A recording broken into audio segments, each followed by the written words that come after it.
Hello, everybody, and welcome to our webcast. We air every week on Thursdays. It's a nice October morning or evening, depending on where you are located right now. And my name is Daria. I'm here with Wes, our sales director at Shuup.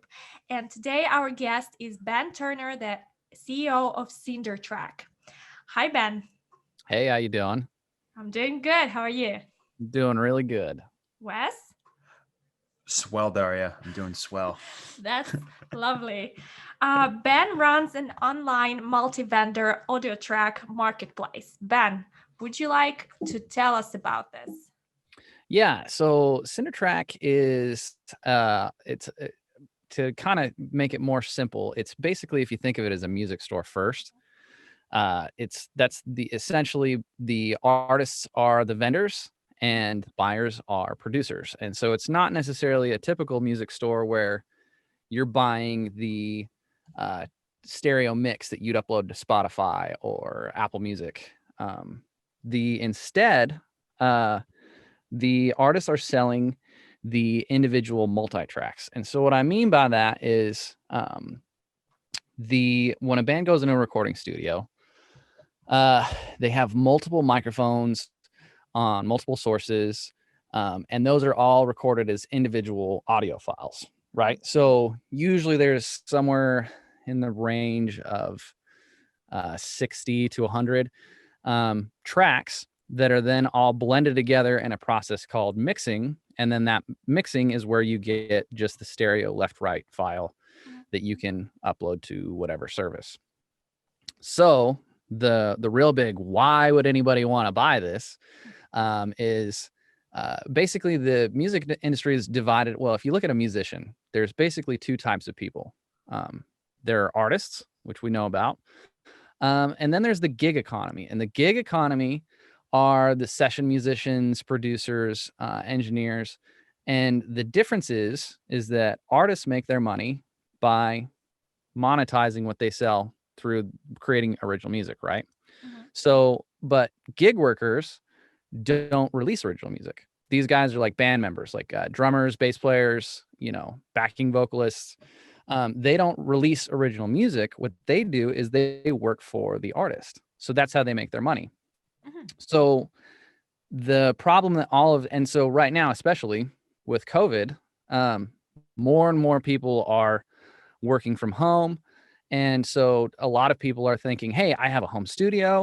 I could, I'm a guitar player. I want to play guitar on different people's music. Well, how do you go about doing that if you haven't already played on somebody's record before, right? You don't have anything that you can show anybody, be like, hey, look, here's me playing guitar on whatever kind of thing.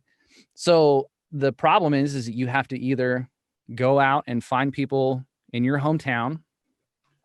And if you're somewhere small, you're kind of limited, and try and create whatever you possibly can with the people around you to create a portfolio that you can start showing your services that you can do for other people.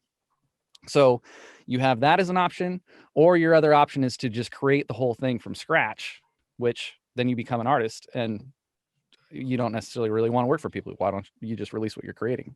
Okay.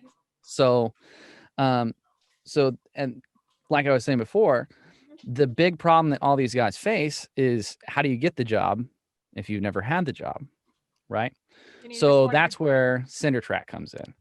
So Cindertrack is where artists can sell their multi-tracks to aspiring producers, session musicians, and mix engineers. And these guys will go and buy the track. And then what that allows them to do is, since they now have all the audio files, say that I'm a drummer. Mm-hmm. If I'm a drummer, I can go through and I can mute the drums, play my own drums, and then go to my Cindertrack portfolio page, which is basically like a profile page. And I can put my version of this song with me playing drums. So that way, that gives them a way to practice, like getting tracks that they would play on. It gives them the ability to practice mixing, if you have all these tracks together, how to make them sound good. And it allows you to also just build a portfolio of these songs that you played on, make your own version. So, a drummer is just a simple version. Obviously, guitar players, mix guys that just want to practice mixing, producers who want to do remixes where they want to take the whole track and reproduce it with everything else. They have all the parts there that they can do that with.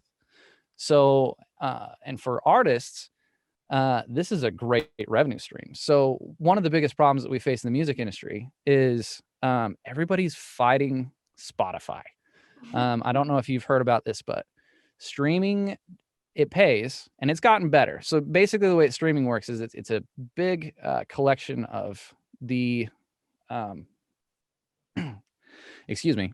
It's a streaming's based on the total number of subscribers that they call profit, right? And then Spotify looks at the total number of streams, and then they divide up the profit versus streams, and whatever your percentage of the total streams is, that's what you get your payout. So when you look it up, it kind of fluctuates, but it's because Spotify's profits fluctuate. So that's how streaming works. That it really ends up paying not a whole lot. I mean, it does for larger artists. They can make a lot, but the problem is for larger artists, usually at that point you've got a label that's also, now you got a management, you got your label, you got a lot of people's fingers who are in your pie. So the independent artists usually only make enough in their streaming to be able to pay for their record. So and to give you kind of an example, like when I talk to artists about this, because they can start selling their songs, and a kind of a wild concept, because they're used to they got Spotify doing that, and then on the other side they have Apple Music and Amazon holding this 99-cent price gun to their head. Like, that's how much a song sells for. You don't get a choice. Good songs sell the same as crap songs. So it's like, it's kind of this weird thing that artists deal with. So one of the things that I tell artists, and it is like, on Cindertrack, you can sell a song. Let's say you sell a song for $20. If you get 1,000 sales, you get $20,000. Like, and that's like crazy business math for these people. Like, wait, I can sell something, and if I sell 1,000 products for $20, then I'll make $20,000. Like, this is completely like crazy concepts to artists. It's kind of a wild thing. But anyway, so that's really what Cindertrack is and what it's about. And it's mainly we're trying to bring like money back to artists, and give gig workers a way to build their career. And it's one of these things that's kind of funny if you think about it. There's about 30,000 graduates every year in the US alone of music majors, and out of that 30,000, very few of them actually become artists, but a lot of them can be session musicians and producers and engineers. And so the market is one of these weird things where it's very niche, what it is, but it's also, there's other players in the space, but they're not doing specifically what Cindertrack's doing. So it's kind of a unique thing. But anyways, that's Cindertrack in kind of a nutshell.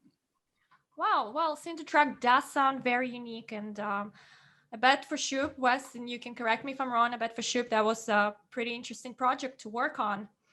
Yeah, it was actually one of my first projects I got to work on when I was doing development. And I was a musician back in the United States. I took piano and drum lessons. I was in marching band. I was in a college band. So like my first project working, like when I joined Shuup, was like a music project. I was like, oh man, this is gonna be like the best job of my life. Destiny. So then I got to work with Ben, and we got along pretty well. Well, at least Ben, I think we get along pretty well. And so Cindertrack was a great project for us.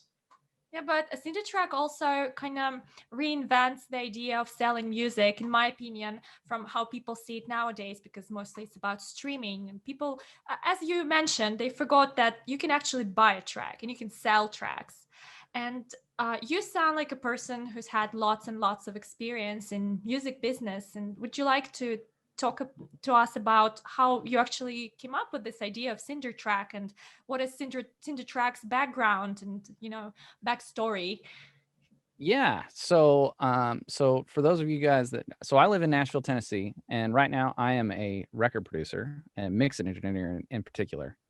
And Cindertrack came around from, oddly, I actually came from the live sound world. I worked for a sound company So when you go to a concert and you see the stages with the, the big curved speakers, the band doesn't actually own any of that stuff. That's all just a rental company, right? And so a band goes to one of these companies and says, hey, we're going to go out on tour. We're going to be playing these size of rooms, so we need to cover these size of audiences. We need a sound system and we need crew to set it up for us. And so I worked for a company that did this, and that company was very corporate. So you started as like what they said, a level 1, cleaning, nacho cheese and beer off of cables. And then you work your way up to the point where you could go on a tour. And then you were hanging one side of the PA and miking the stage and doing all that stuff. And then when you go to a concert, there's really 2 key sound guys. There's the guy that's out in the middle of the room that you've seen, looks like they're trying to launch the space shuttle. And that guy is called the front of house engineer, and he's controlling what everybody in the audience hears, right? Right. So what you don't see is backstage, there is another one of those areas, and it's on stage left, and there's another guy, and his whole job is to do the same exact thing, but he's only controlling what the band hears. And so he's called the monitor engineer. So you got the 2 guys, right? So you move up through these levels in the company. And so the monitor engineer and the front of house engineer are clients for the sound company. So the band would hire the front of house engineer and the monitor guy, and the front of house engineer and monitor guy are the ones who choose the sound company. They choose the gear that they want to rent. They choose all that stuff. So those guys are actually freelance engineers. And so the company, like I said, it was multi-tiered. So they said, okay, so if you're level 1, you're just a tech. And then a level 2, you're the tech for the monitor engineer. So you'd set up his whole world. You'd make sure all the monitors work. And then your level 3 guy was the system engineer, and he'd be the tech for the front of house guy, right? So I was moving up through the company. And so what I wanted to be actually the front of house guy, like the actual client. And they said, okay, well, if you want to mix, then you have to mix. And so my whole thing was, I'm going to be whatever it was a ladder system. And I was, whatever I'm going to do, I'm going to be the best at it. Right. Like for example, we had Kiss came back from a tour and they had fake blood over all these cables. And so I pushed my cables into the middle of the room in the warehouse, and I was scrubbing these like just caked in like this ooey gooey, like thick fake blood, like for a whole week. And it's just me out there with a rag just covered in this stuff, scrubbing at these cables. But I was going to be the best cable scrubber at the company, So that was kind of my, every time I got moved up as a position, I was like, that's my thing. So I got moved up to and so when I started touring, I wanted to mix. And so they're like, all right, well, if you want to mix, then you got to mix monitors first. So I would mix monitors for the opening acts.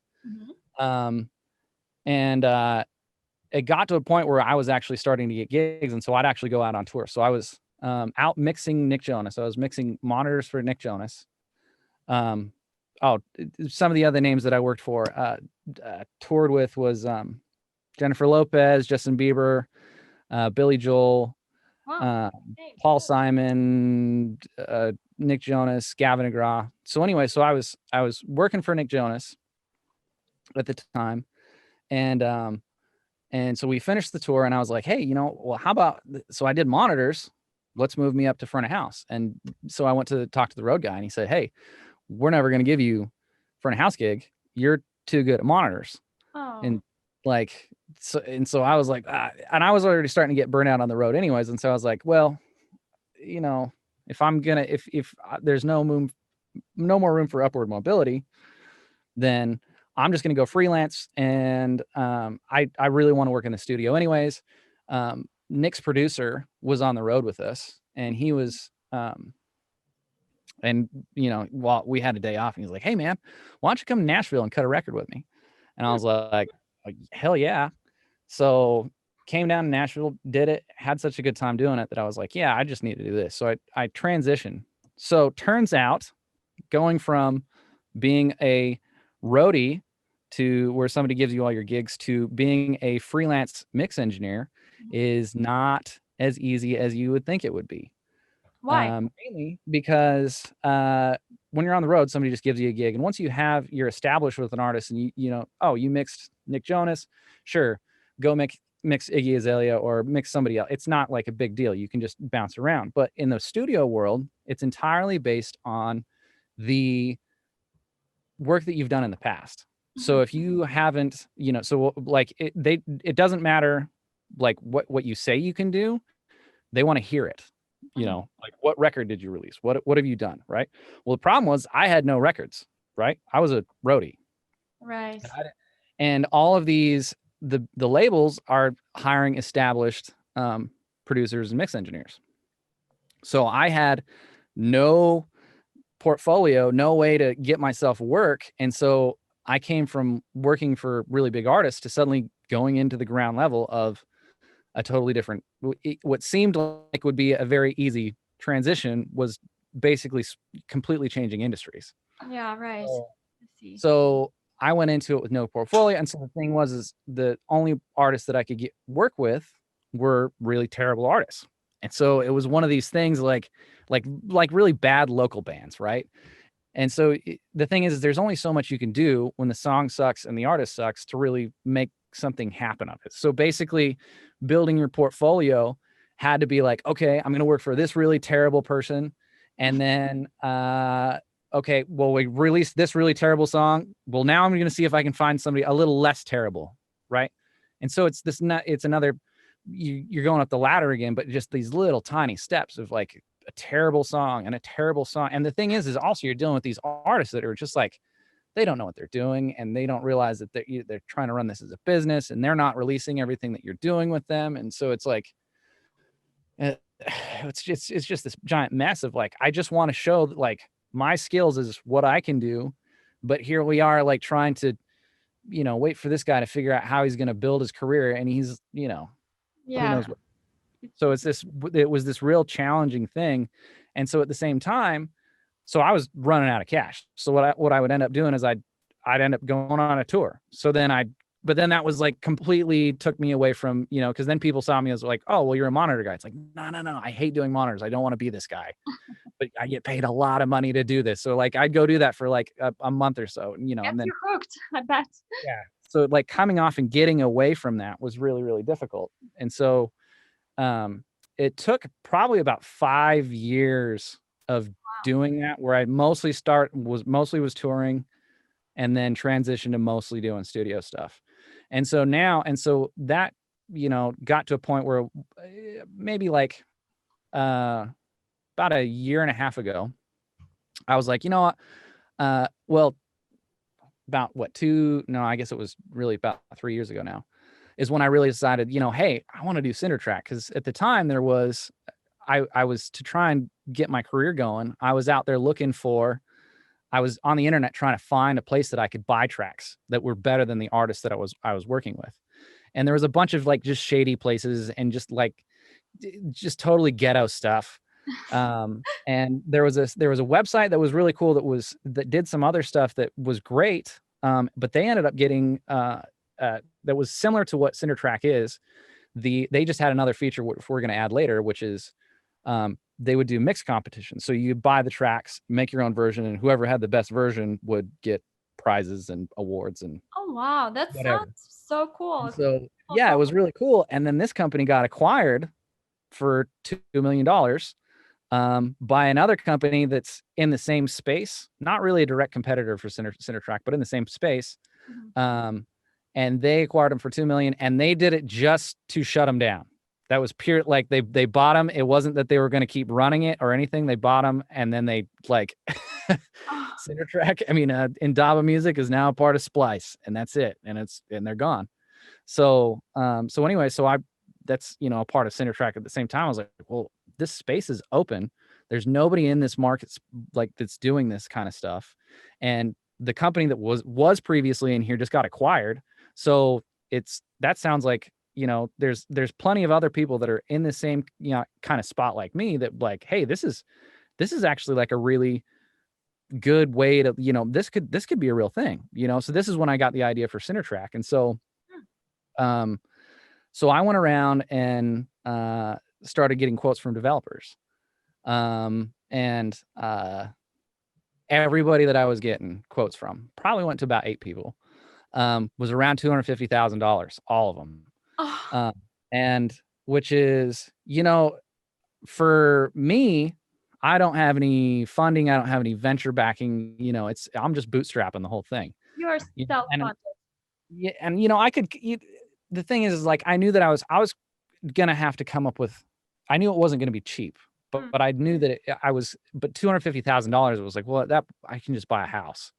So like, that's like that for me, just on my own, and my kind of approach to fundraising is I'd rather get a minimum viable product out, try it, make sure that it works, so that when I go to investors, I can already say, hey, this thing, I've already built it. It already works. This is what we need. I need the funding for marketing, or I need the funding for X, blah, blah, blah. Right. We're not we're not like, hey, let's go in on this thing and try and start this thing that who knows if it's going to work or not.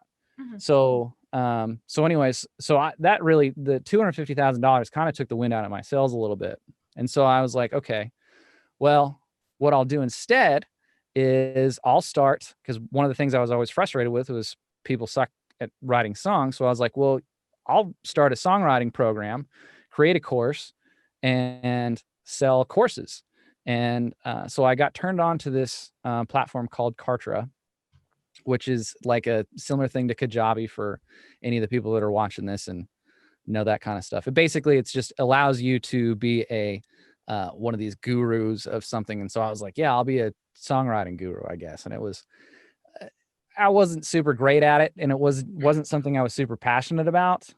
And it kind of was just one of these things. I learned a lot with that platform, because that got me kind of into, building a website, building funnels.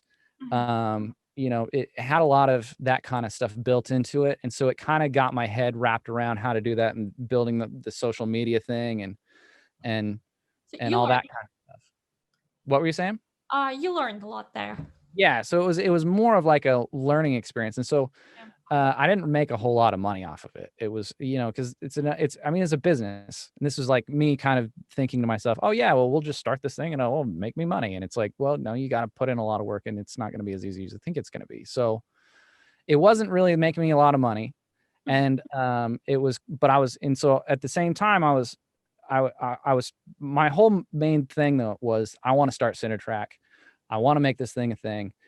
And so I was doing that, and then I was still doing, I was doing okay, producing here in town, and also had, but one of the ways that I was making cash was, for anybody that's been in Nashville, downtown is a bunch of honky tonks, which are basically bars that have live bands in them, and they're tourist traps. So the drinks are like $12 a beer. Oh my God. And and so it's these places down there are making money hand over fist, and they all have stage. Like every single place has a stage, every single place has a band. And so what I was doing is I was staffing sound guys for one of these bars. Yeah. And then I would go in on just Friday and Saturday, and I'd mix one band. I'd literally roll in for an hour, get the band up and run. I mean, it was like 12 channels. It's like turn them on, do the thing, and then leave. And then I got paid great for that. And so that was like this moneymaker that, just working the weekends, plus hot songwriting, which was my little songwriting thing. And, with my other producing and mixing, I was actually doing pretty good. So when COVID hit, that wiped out downtown. So I'd say that was about half of my income came from that stuff. And so I was like, I was pretty well, like, I can live, but that's, half your income goes away. It's like, hey, well, we should try and figure out some ways to make some cash. And so my immediate, and at the same time, my subscription for Kartra was coming around, and it was going to be like $2,000 to start Kartra back up again. And I was like, man, I don't want to just spend $2,000 on this thing that's not making me a whole lot of money. And so I was like, you know what? Maybe I can do Cindertrack if I just build a Wix website and I'll just do it by myself. And so I literally so I canceled Kartra and then I started doing it on Wix. And there was all these problems that I ran into because it was just the platform. When I show it to you here in a second, there's just so much stuff that goes into Cindertrack that is you just can't do with like a website meant for, freelance appointment booking and that kind of stuff. It's like Well, it needs to be a platform. yeah, there is a big difference between such website and a very complex multi-vendor marketplace. So I see your point. Right. And so anyway, so I started looking around. I was like, you know what?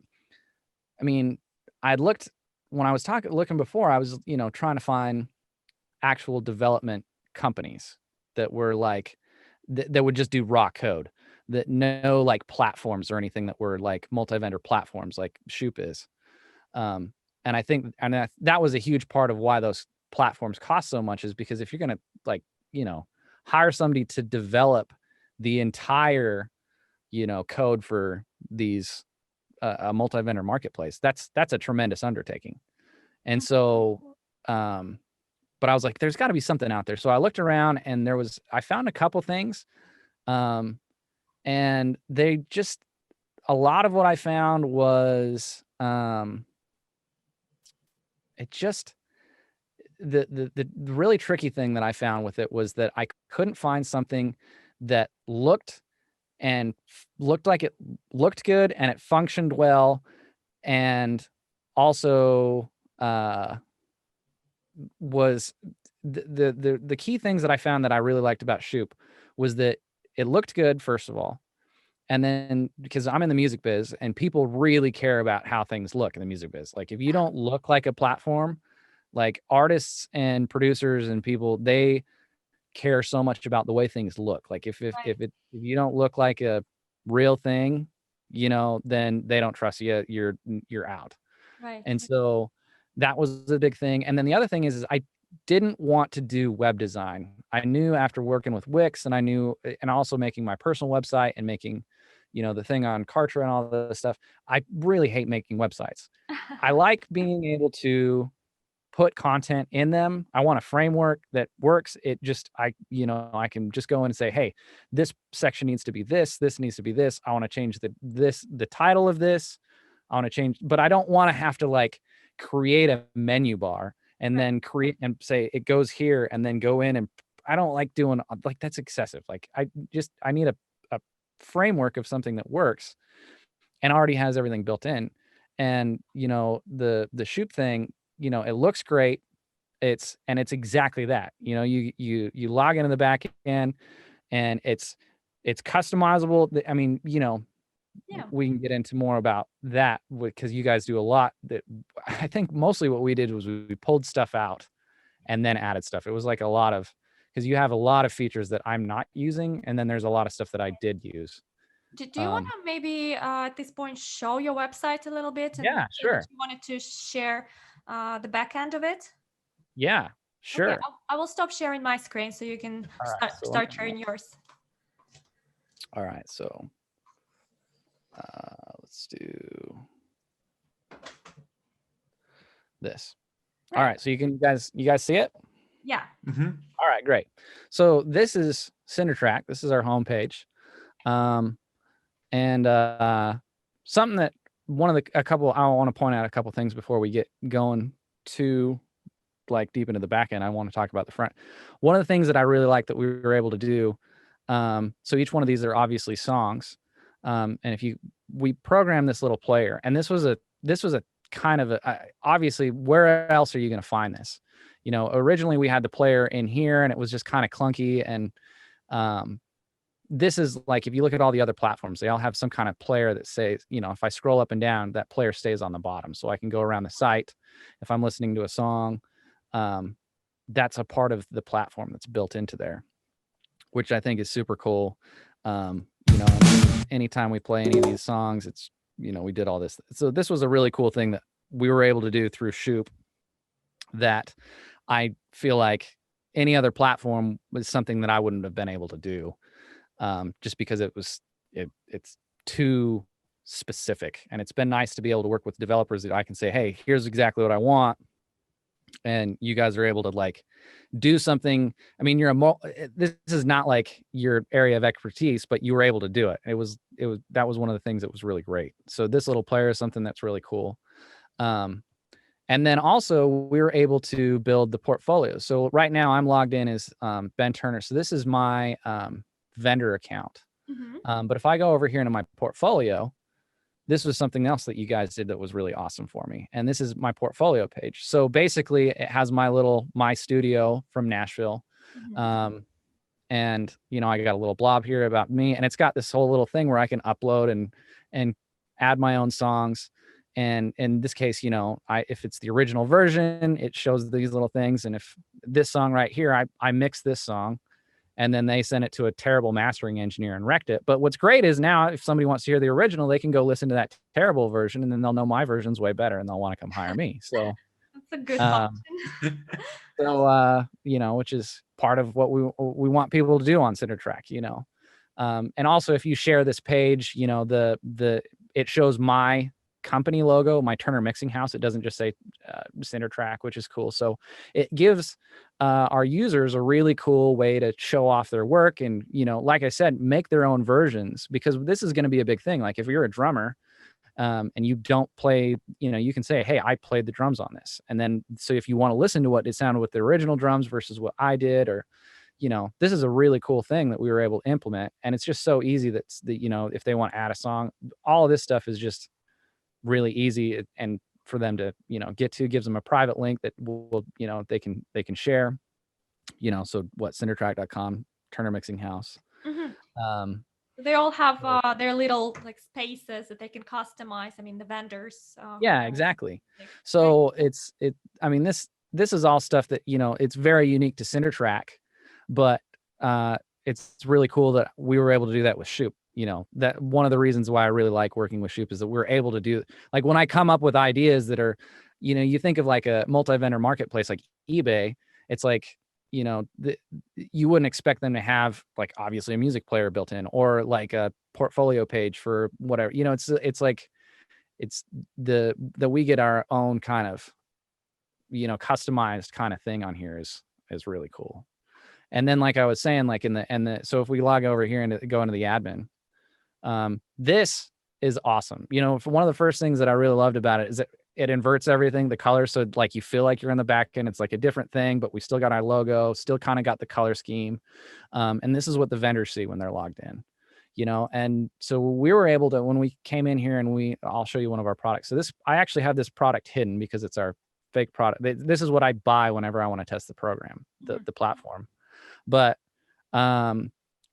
we were able to come in here and create, so multi-tracks come as zip files. And so we're able to add this multi-track uploader. And this goes to the little reference mix that you see on the front of the page. But we integrated our thing with Amazon S3 servers, so for handling these files, because these files are gigantic. To show you, like, I'm going to pop over. So I'm still sharing my screen. So I did this just to kind of give you an example. So this is Pro Tools. This is what a multi-track actually is. This is what's inside of them. So what you're looking at. So what you're looking at right here, this is a audio editing software called Pro Tools.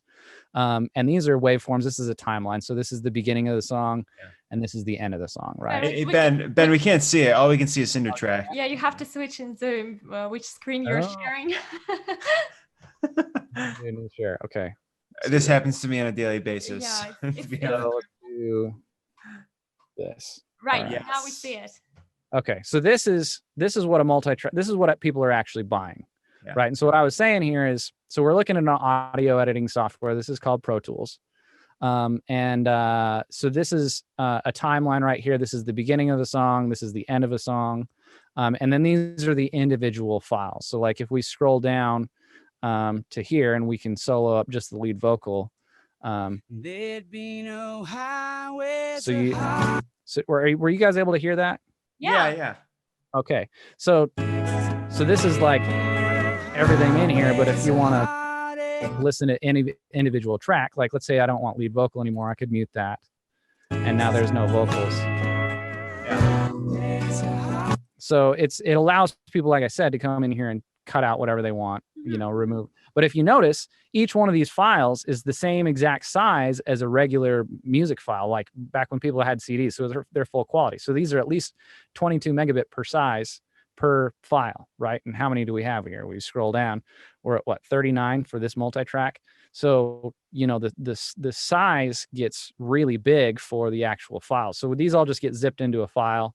And so that's why we needed the Amazon S3 server to integrate with this. So it was great that we were able to take, you know, this little uploader. People are able to just grab a zip file onto here, click upload. We get this little status bar of, you know, it won't let you move on. And we're still in Pro Tools. oh, we're still in Pro Tools. You have to All choose right. it again. All right. Yeah, the command tab thing. I don't even realize that it's like, I'm so used to hitting it that it's like, I know. New share. COVID problems. COVID. COVID has changed the world. Here. You guys got Cindertrack again? Yeah, we're back to Cindertrack. All right, cool. Yeah. So I was saying, like, it's just cool that this whole thing, you know, it goes to our storage on Amazon S3, and we got this little, you know, status bar that uploads for it, because, you know, our products are we're purely a digital download. Like we don't do any like hard, you know, physical product. We don't got to ship anything. We don't got to do any of that kind of stuff. So this was great that we could do that. And you know, the way that our system's set up is, you know, for like when you come in here and you're browsing the multi-tracks, you know, you just have your genres here, and you can, and what's really cool is that Ben, I think we're in the wrong screen again, because we're still on the home screen. Yeah. Were you showing your backhand? Let's see. Let me just do this. All right. So this should just be on my desktop. Yeah. Is it? Yeah. Cool. So like I was saying, so you know, the way that we can sort through genres here, it's just really cool that you can select what, like, they work like tags essentially. So like the more that so if I want to really niche down and say that, you know, I want like a jazz, psychedelic, you know, orchestral, you know, whatever, it'll niche down on these kind of things. So these guys are, you know, it'll focus in on whatever has. I just like how it tags things. And and you know, if you want to browse by artist, you can come in here. Right now we only have 2 artists in here, but that's because we're just starting out. But you know, if you go to the artist page, this is what that looks like, and you know, a little blurb about them, and you can listen to each one of their songs. And so this is just kind of the look and feel of it. It looks very nice. You know, it's just as a visitor of your website, I must say that it has the vibe. What I like is that when you get into the page, you can immediately start listening to music. Yeah, like you don't have to go looking for it. That's right. A really good feature. You can just like click, and I noticed that it also loads very fast. But also, I really like that you try to keep the uniqueness of the artists, and kind of they all have their separate pages that they can make their own and upload their logos. And I think that's the best. Yeah, exactly. You know, because it's so weird that, like, you know, used to be, I don't know if you guys probably definitely remember this, but like it used to be that, you know, you would browse music by artists. You know, nowadays you browse music by playlists. And so it's like, I kind of liked the old, you know, look up artists by, you know, the actual artist and see what kind of stuff that they have, you know, and that's kind of a fun thing that, you know, and I mean, essentially the for the platform, they're just, these are their vendor pages, you know, is what you guys call them, but you know, for us, it's the artists and it's just a cool way to be able to, you know, search around and, you know, filter them by genre also. And it's you know, so you can browse by song type, you know, like based on the genre or by artists, you know, so just kind of a cool thing. But I guess that kind of brings us to like the marketing aspect of this and like where we're going, right? Is that what was next on the list there? I think. We can go back to if you stop sharing, I can go back to the presentation and start sharing my screen. So how do I do that? So I just go click. No. You just click. I think I can share it now. Just a second. There Yeah, we go. where's the stop share button? Oh, there you go. Cool. Yeah. Yes. So you talked a little bit about why you chose Shuup over other providers, and I remember that the first point you brought up, and that was a big thing. That was, I guess, the price, because 200,000 is not very little money. Well, speaking about that, that's one of these, I think we're probably in, I think 30 grand, I think is where I can't remember the exact number. We're somewhere around there. But but if, sometimes I've thought about, and I don't think it would actually need to be that high, because I did a lot of pivoting and coding some things in some ways that I thought would be a great idea, and then realized that they were not great ideas. And so I spent more because I had to just see. And it's tough, because I've thought, like, if I was going to tell somebody, whether or not, it's like, there's a lot of these things, it's like sometimes you just got to do them and then realize they don't work, and then you got to change them. Right. Like, one of the things that we did before was, I used to have a subscription for the vendors. So, like, when they signed up, they pay a subscription to sell. And then what I thought would be a cool trick was to get an affiliate program where the affiliates would go and be the producers go out and say, hey, artists, you should sign up on this Cindertrack platform. And if you sell your stuff on there, then we will waive and if you put in my code, then you don't have to pay the subscription. Well, then I found out that they're kind of skeptical about the platform in the first place, and the subscription just like sealed the nail in the coffin that they don't want to do it. So it wasn't even, so I had to get rid of that.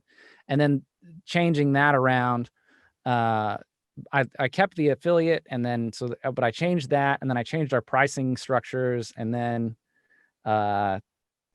there's just been a lot of things that I think that, because I also thought really big picture when it was first, when we were first developing. I was thinking so far into, like right here, the future plans and ideas. I was thinking about that stuff. I was thinking about the bigger part. I wasn't focused on the MVP as much.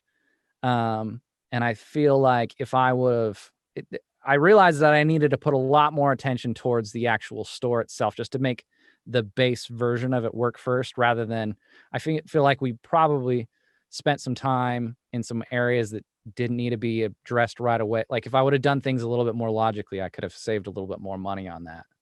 But at the same time, the being able to hire you guys and have you guys do this stuff for me, if I was to hire my own like in-house programmers, that's, the cost of that is just astronomical, like, because essentially you can hire a development firm like I was looking at originally for $250,000, or I could hire my own programmers, but that's dudes that we need to rent an office. We need to hire, I need a desk for them to sit at. I need computers for them to work at. I need, to pay them to come in. I need to pay healthcare. I need to pay, them and communicate your ideas to them and see, like, right. And not only that, but hire somebody, and I don't know what I'm hiring, really. You know what I mean? Like, I know I know what I want it to do, but I don't know, like, that I need programmers that use what language or whatever, so right. It's, you look at the cost of, being able to go to you guys, and then knowing that you're also networked in with other developers, that you can, if you guys need something, you'll find a guy that you know what to look for when you need a guy to do a thing that you need it to do. Like, it's, if there's some, it's not like it's just a one-stop shop. I can come in, be exactly like, this is what I wanted to do. I don't have to think about it. I can really just talk to you conceptually, and it gets done. Like, that's which is exactly what I wanted.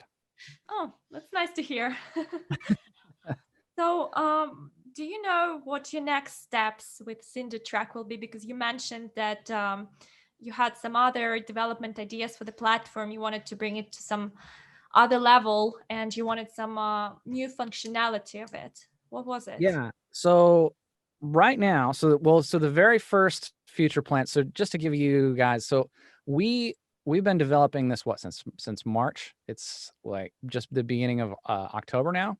Right. And I feel like, so we actually kicked out the very first version, I think in June. But I feel like all the changes, and that was like, it was the bare minimum functionality.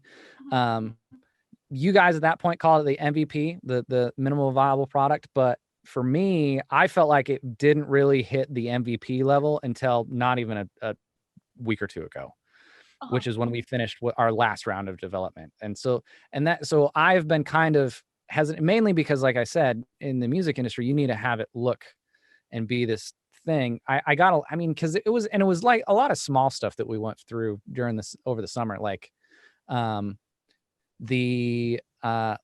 like for example, originally when you'd buy a song, it had quantities, but it's a digital download. So what are you buying when you get more than one download? So people, I got some, like, people were confused about that. And the thing is artists are so skittish that anytime they don't understand something or something doesn't look right, they tap out. And the thing is, they have people just circling them all the time, telling them what they need to do, and this is how you need to do it, and you need to sign up for this, and this is how you'll make money. And so they're really hesitant to actually approaching artists, because even though they're our primary vendor, we realized that they are not our target market, right, for and what I mean by this is because, like you're mentioning in your video that you guys released last week, you really do have two sets of customers with a multi-vendor marketplace. You have the sellers, and then you have the buyers, right? And so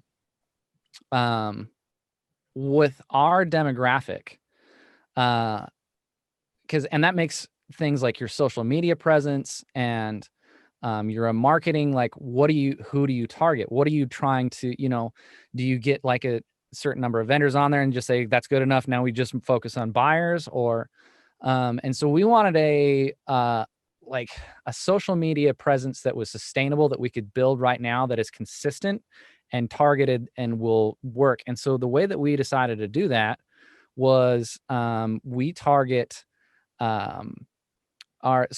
producers. So if you remember, I was just saying, we have an affiliate program where producers that are working with artists, producers are usually typically getting 2, 3, 4 artists that they're working with a month, right? So basically what I tell these producers is, hey, if you get your artists that you're working with already to sell their tracks on Cindertrack, we'll give you a percentage of their gross sales off the platform. So this is another feature that I had you guys code for me. So it's built in now that they have, I can give them an affiliate code. And then whenever an artist signs up, the artist uses that code, and then it tracks that producer or affiliate's sales. So, and then once a month, I just go to this little report page. It says how much each one of these guys is owed. And I give them a direct deposit for the commission from their sales.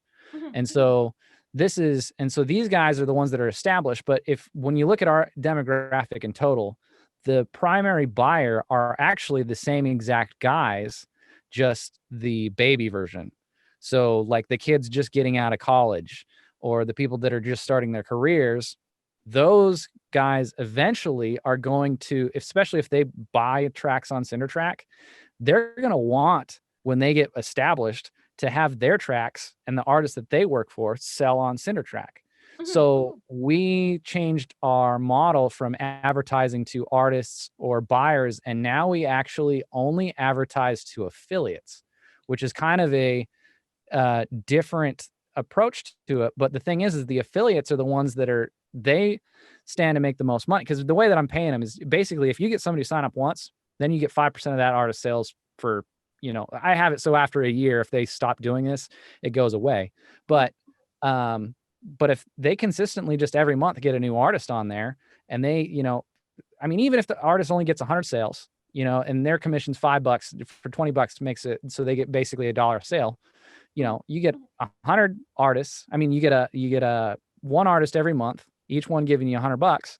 In a year, you've got $1,200 coming in per month, which for you doing literally nothing, that doesn't suck. You know what I mean? Doesn't sound Especially bad as the at all. platform grows, these guys can, if some of these artists, if they start making 1,000 sales a month or whatever, that's this guy's going to get whatever the number of sales that artist is going to get, this guy's going to get that many dollars. So, so if we advertise to, so when we advertise to our producer affiliates, what's great about it is, we're doing two things. First of all, we're constantly driving them to bring new vendors to the platform, but we're also able to talk about the platform of how you can monetize it in a way that doesn't seem salesy to the vendor. And it seems really cool to the people that are buying tracks off of it. It makes it look like something that they want to, kids in college right now look at this and go, and they'll be watching these social media posts that we do of, how to, bring your own artist. So it's like, as they're building their careers, they're going to be saying, hey, we should put your tracks on Cindertrack. And, all it takes is that these kids to grow up, because our primary demographic that we're targeting, like all our buyers are college, high school, college kids. Yeah. And so, in the next couple of years, the slowest that this will go is in the next couple of years, these kids that are in high school and college right now that buy tracks on Cindertrack and decide to make tracks on Cindertrack, one of those kids is probably going to end up, becoming successful. Yeah. Boom. Now that's a way for us to get in the major labels if the labels are hesitant to get in as we're doing our regular growth. But this long kind of thing, this is kind of our long game, so to speak, of targeting these kids, but it allows us to also only have to focus on one message. We're not trying to target selling to artists, and we're not trying to target selling to buyers. We're able to just say, okay, we're only ever talking about one thing, and it's the benefits of selling on Cindertrack. And fortunately, our buyers think that that's really cool, and they're going to get what it is, and they're going to buy it for what it is. And so that's kind of our marketing thing. But like you were saying, future development, our future development, the number one thing that I think that will make the most money is to bring in like I was mentioning, Indaba Music from before, the one that got acquired. They were a mixed competition website.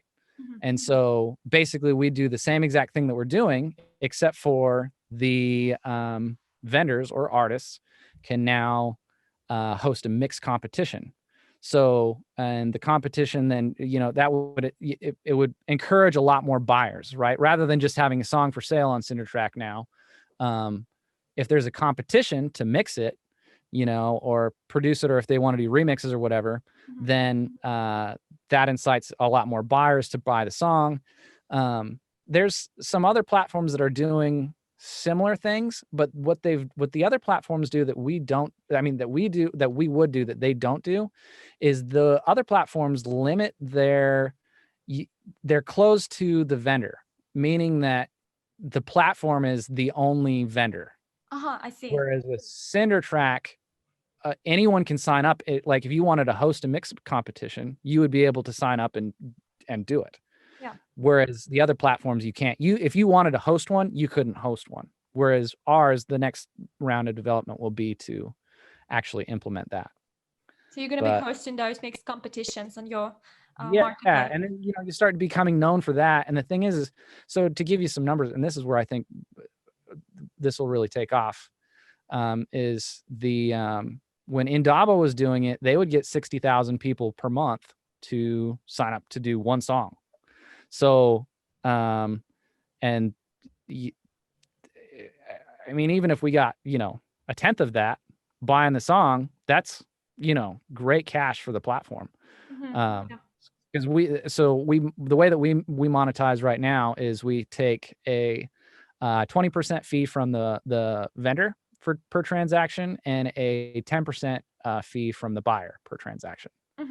And then we have the option for basically they can upload it up to 5 songs for free. And then if a vendor wants to upload more than that, then they can pay for uploads in stacks of 5.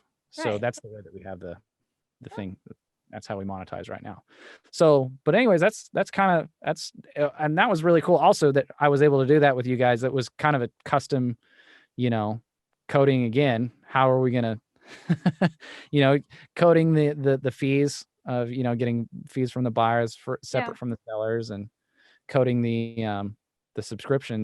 Being able to do it the way that works and having that all built into it, and so it's been a really cool thing. At this point, we're at I'm at the point now where it's just go time, and we're just trying to get as many sellers as we can on here. So that sounds like a big plan, and like a good plan, and it feels like you've had it all planned way ahead, and you've had this idea for quite a few years. So at least like this idea has been developed throughout it's several been years. really cool to actually like make something like this happen. But be able to make it happen. Like I said, like it's happening. It was so demoralizing back when I got all the quotes for $250,000 and up. I was just like, and then for you guys to be able to, do the kind of work that we're able to do, and for as affordable as it is, it's a really great platform, and it's a great tool, and it just makes me really excited that I'm actually able to do this thing that I'm really passionate about doing and think is really cool. So I'm glad that I got it hooked up with you guys and that we're able to do this together. Oh, thank you so much for saying this. This is so nice, and we're doing our best. And of course, there's always room to improve, but this is where we're looking, and we're just, as I said, we're doing our best. And it's been a pleasure working with you. And thank you so much for sharing your story.